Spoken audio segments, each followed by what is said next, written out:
Friends, while the country is distracted by a minute gate, some rather alarming events are unfolding on our front line, specifically in the Zaporizhzhia direction of attack. And the first, what we might call an alarm bell, even though it's somewhat of a relative term, a rather telling moment, occurred on the 11th of the month, when the defense forces of southern Ukraine made an announcement stating that they were vacating their positions near Rivnopillia. Look, late in the evening of November 11th, 25th year. This, my friends, is the fourth paragraph. As a result of a comprehensive fire assault on our positions in the Rivnopillia area, and to preserve the lives of our personnel, Ukrainian units have moved to more advantageous positions. The enemy's advance is stopped. Operations are underway to block and strike them comprehensively.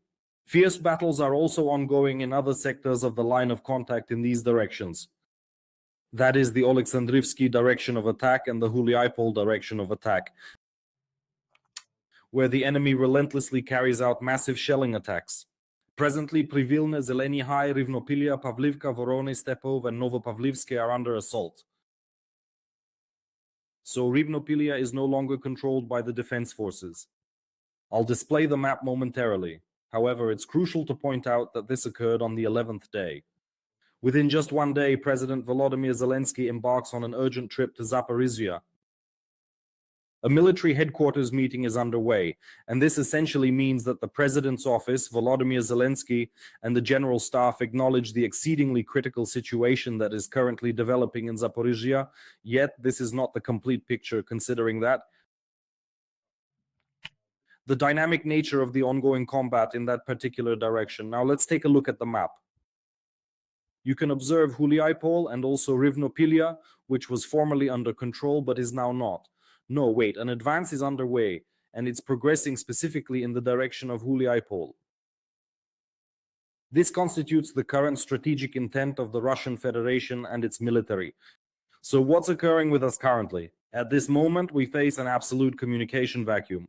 Therefore, we are limited to relying solely on the official reports that are provided to us by the Southern Defense Forces, the General Staff, and Deep State. If you enjoy reading Deep State, yes.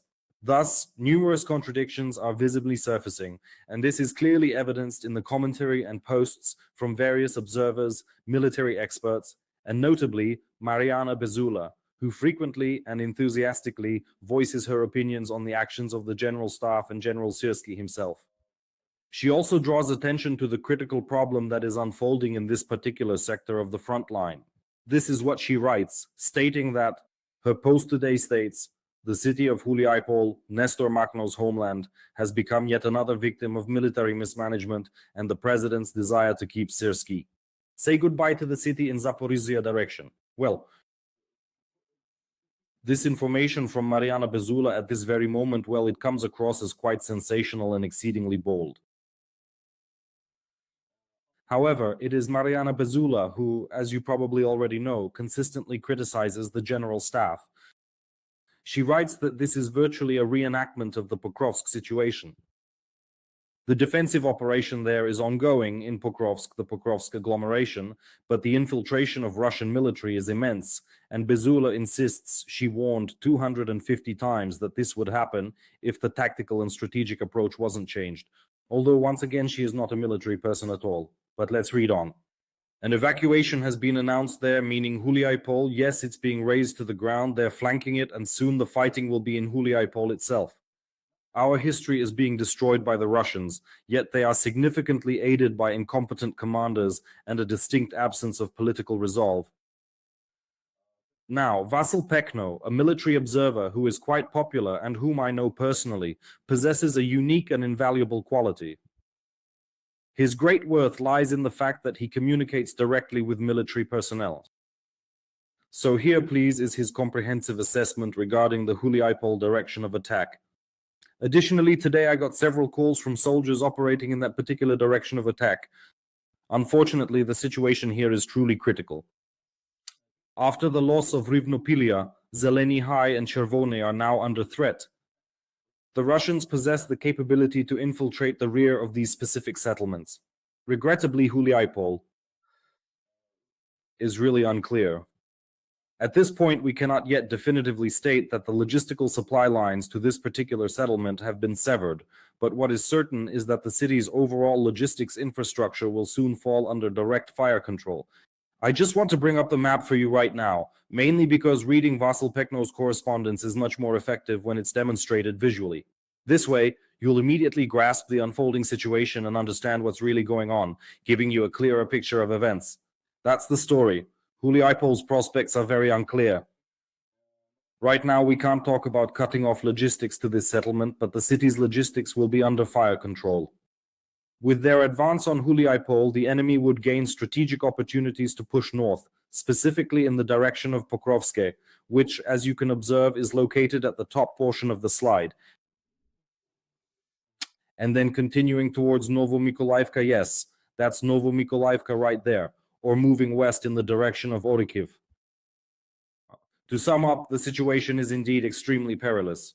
Our reserves are naturally being redeployed to this critical direction of attack, specifically tasked with halting the adversary's advance.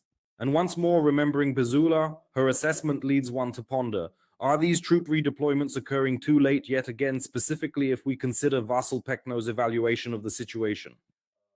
Meanwhile, Deep State is absolutely criticizing what they consider to be a completely failed communication effort.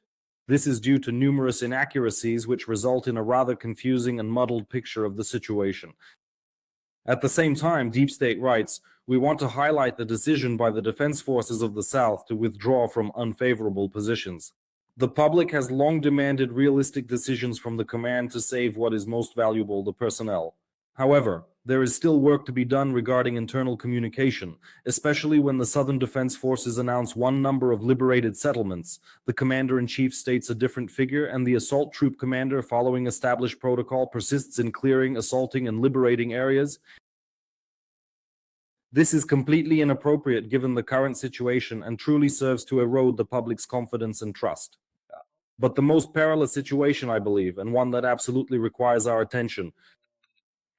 Additionally, it is crucial to recognize that it is unequivocally linked, and once again, drawing your attention to this map, with a section of the Dnipropetrovsk region, precisely where the forces of the Russian Federation are currently executing their advance. The city of Pokrovsk, it's circled in red right here.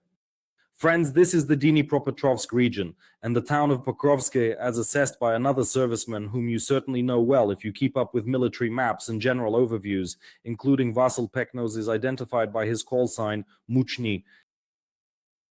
He indicates that the capture of Danylivka, which is currently taking place, a development he announced today regarding this particular settlement in the Dnipropetrovsk region, effectively signifies the cutting off logistics to yes, Huliaipole. And currently, the Ukrainian armed forces have not yet officially confirmed this particular piece of intelligence. However, Danylivka is located in the Huliaipole direction of attack. Pokrovsk signifies an advance into an area that noticeably lacks adequate fortifications. That's exactly how it is. And I'm returning once again to the argument that is it possible to draw a comparison between this current situation and the rather belated decisions made regarding the Pokrovsk agglomeration? Can this be compared, or is it impossible to compare? I grasp that there's also an abundance of optimism there currently. I came across a post today similar to this one on the Skadovsk Defender Telegram channel. We are eagerly awaiting the video from Rivnopillia. It beautifully exemplifies how, amidst a vast sea of negative information, one can still discover a tiny grain of hope that genuinely has the power to brighten your spirits and lift your mood. What actually happened, and what does waiting for the video from Rivnopillia mean? Well, the matter at hand is the widely publicized video which has been circulating extensively, originating from Pokrovsk. This was the video demonstrating how Russian occupiers infiltrated on motorcycles, and it was, I should emphasize, uploaded by the orcs themselves. And this is the assessment it's getting today on Z public channels. Very interesting information. We've all seen the famous video of the advance into Pokrovsk, but now let's get to the point. Because of that despicable individual who filmed and shared it online, today this specific area is littered with countless KIA and incinerated equipment. It's a drone war now, right? Artillery has been cancelled, as the popular bloggers shrieked. MLRS to the museum, mortars to the ravine, AGS, but at least everyone created quite a hype. And another thing I found appealing, yet another Z blogger, Korts by name, thoroughly lambasted, actually demolished that video showing the Russian Federation's advance into Pokrovsk. Why? Because of exactly what transpired. Again, I have mixed feelings about this video. These types of videos absolutely shouldn't be made public. Seriously, they should never be published under any circumstances. I'm aware that this video was filmed 3 days before it was released, and immediately afterward, the Ukrainians thoroughly mined the very road they had utilized for their entry. They completely, utterly mined everything there, and the very next day it became utterly impossible to pass through that area, simply because their exact position along the Donetsk highway was so clearly exposed and then burned out. That specific entry point. Secondly, well, the sheer excitement that we are making an advance under the cover of a dense fog. However, if we haven't invented climate weapons, a concept I've honestly never heard of, then the weather is universally the same for everyone, and so it follows that I strongly disagree with, yet simultaneously endorse, the dissemination of such video content by Russian military personnel. Please do more of this, and honestly, we're eagerly anticipating the video footage from Rivnopillia. It will significantly ease the defensive work of the defense forces of the South, at least the 7th Air Assault Brigade, and so on and so forth. This applies to all the defense forces currently engaged in these critical operations aimed at defending Ukraine. Therefore, pay no mind to those Z bloggers, just keep at it and really just stir up that excitement, my friends. There you have it. Well, the situation truthfully is quite serious, and we will diligently continue to keep a close eye on it.